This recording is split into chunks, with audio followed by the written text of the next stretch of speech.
The biggest obstacle to American understanding of China appears to be Washington's seeming determination to misunderstand China rather than grant any credibility and legitimacy to its strategic outlook and goals. China's international behavior appears to be getting increasingly bold, more assertive, and coercive. Beijing's diplomatic efforts to claim a global leadership role are accelerating as Chinese Communist Party (CCP) leader Xi Jinping promulgates his signature Global Security Initiative and his pursuit of the reform of global governance toward the goal of a community of common destiny for mankind. With a particular focus on the Global South, Xi Jinping recently hosted the Third Belt and Road Forum and is centrally involved in expanding the BRICS group. All these projects are clearly aimed at boosting Beijing's international clout relative to Washington's. Meanwhile, China's economic diplomacy and questionable trade practices continue to be aimed at maximizing Beijing's global economic footprint and leverage relative to the United States. Its overseas influence and intelligence operations, both covert and overt, appear increasingly pervasive and, in some cases, increasingly malign. And China's military behavior in the South China Sea and on the Taiwan Strait is getting more belligerent. Echoing earlier Biden administration policy documents, the U.S. Defense Department's annual report on military and security developments involving the People's Republic of China, released in mid-October, assesses that Beijing's overall objective is to revise the international order in support of the PRC's system of governance and national interests. To that end, Beijing's strategy entails deliberate and determined efforts to amass, improve, and harness the internal and external elements of national power that will give China a leading position in the enduring competition between the ideological systems of the PRC and the United States. The prevailing American view is that these Chinese objectives and ambitions are driven by the authoritarian nature of the CCP political system and by Xi Jinping's personal leadership in particular.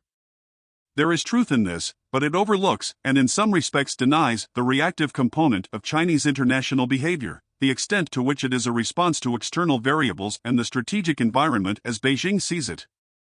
Indeed, it is essential to examine the extent to which Chinese leaders feel the need to push back against what they view as foreign challenges to or disdain for China's interests and security. This is not to suggest that Beijing's characterization of China's interests and security is wholly valid or should be taken at face value. CCP leaders routinely blur the distinction between the regime's interests and the nation's, and they exaggerate the threats to the security of both in order to rationalize objectionable domestic and foreign policies. At the same time, China does have legitimate interests and security concerns that it perceives as being challenged or disregarded by other countries. Indeed, foreign governments themselves sometimes blur the distinction between China and the CCP regime, potentially alienating the former in their efforts to avoid conceding anything to the latter. U.S. officials often distinguish between their problems with the CCP and their support for the Chinese people, but usually with an eye to the Chinese people's presumed democratic aspirations and little reflection on their external national ambitions. For example, Chinese foreign policy often invokes the need to rectify the century of humiliation, the period from the Opium War of the 1840s through World War II in the 1940s, during which China was attacked, colonized, and exploited by foreign powers. This is cited to defend China's sovereignty claims and pursuit of great power status. Because much of this narrative has been exaggerated and propagandized by the CCP, U.S. officials often dismiss its validity and contemporary relevance. But the century of humiliation is not merely a CCP slogan. It evokes real historical experiences that remain a visceral source of genuine Chinese nationalism, even among anti-communists, and affects how Chinese people view their country's rightful place in the world. From Beijing's perspective, it often appears as if Washington is unwilling to publicly acknowledge that China has any legitimate concerns or national interests. Indeed, one is hard-pressed to find official U.S. statements that do so because the political environment in Washington, in which the Republicans and Democrats are competing to be toughest on Beijing, seems to prescribe conceding the validity of any aspect of the Chinese point of view. It also seems to prescribe acknowledging that Chinese behavior might in any way be reactive to U.S. policies and actions. Instead, U.S.-China tensions are attributed almost exclusively to the nature of the CCP, the unreasonableness of its international behavior, and its expansive strategic ambitions. Beijing also perceives that its positions on international issues, unless they support U.S. policies, are similarly dismissed as duplicitous, disingenuous, or self-serving.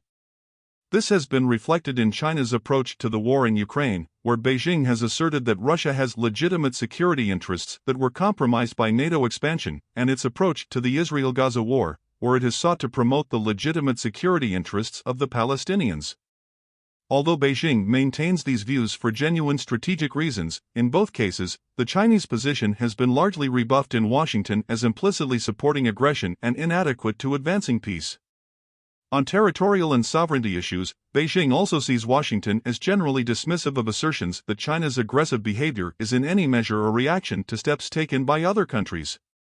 In the South China Sea, there is a long and complex history to the interactive dynamic that has fueled regional tensions, but Beijing garners no empathy for its view that other countries have also assertively pushed the envelope in pursuit of their sovereignty claims. This is especially evident with regard to Taiwan. There is virtually no public acknowledgement in Washington that Beijing's escalatory behavior on the Taiwan Strait might be a response to policies and statements emanating from Taipei and Washington, which have eroded the One China understandings that largely maintained stability for 4 decades. Instead, the rising cross-strait tensions are attributed almost exclusively to Chinese impatience and internally driven aggression. Beijing also sees Washington as largely disregarding Chinese assessments of the strategic environment, especially when they incorporate judgments about U.S. intentions. The new 2023 DoD report on China states that PRC leaders view the United States as deploying a whole-of-government effort meant to contain the PRC's rise. This correctly summarizes Beijing's view, but it overlooks the fact that the U.S. government is expressly engaged in a whole-of-government effort to counter, constrain, and compete against China. Many U.S. politicians have even explicitly referred to this strategy as containment.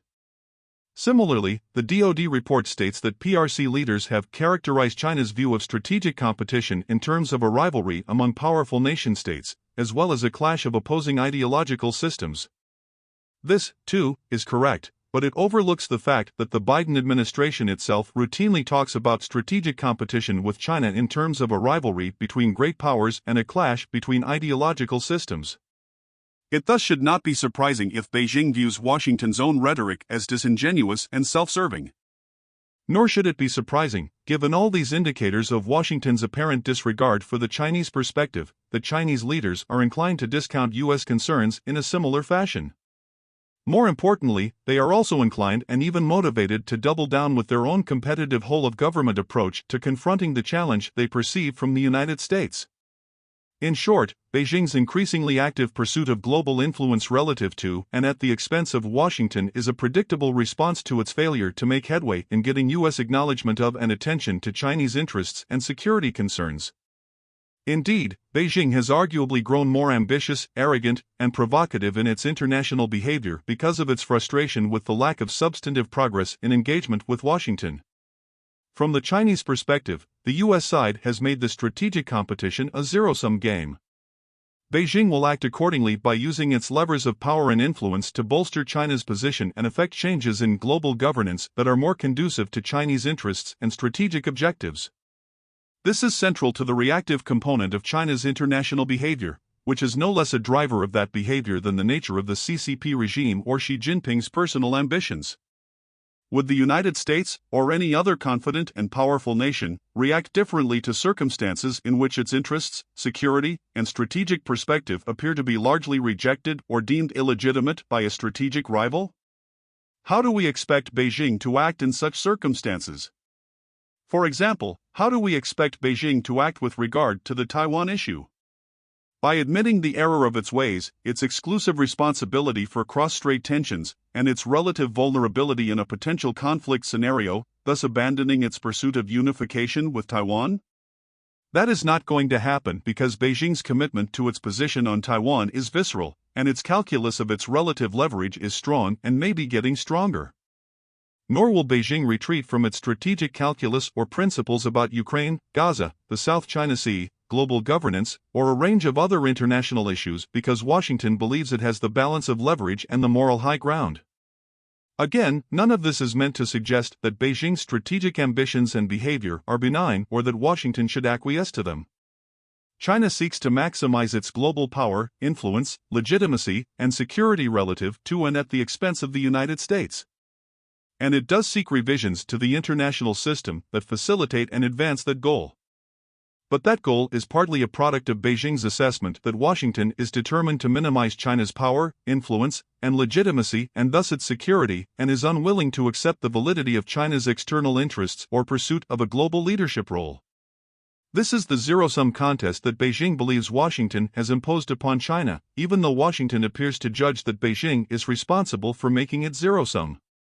Does the United States really fear that China will succeed in supplanting it as the global hegemon by winning the hearts and minds of much of the rest of the world and imposing on it the CCP system of governance and development? That overestimates Beijing's strategic intentions, underestimates the agency of other countries, and reflects a striking lack of confidence in the global appeal and legitimacy of democracy and capitalism. In any event, the international system is reshaping itself in the wake of historic shifts in the distribution of wealth, power, and influence, not because China has launched an effort to reshape it.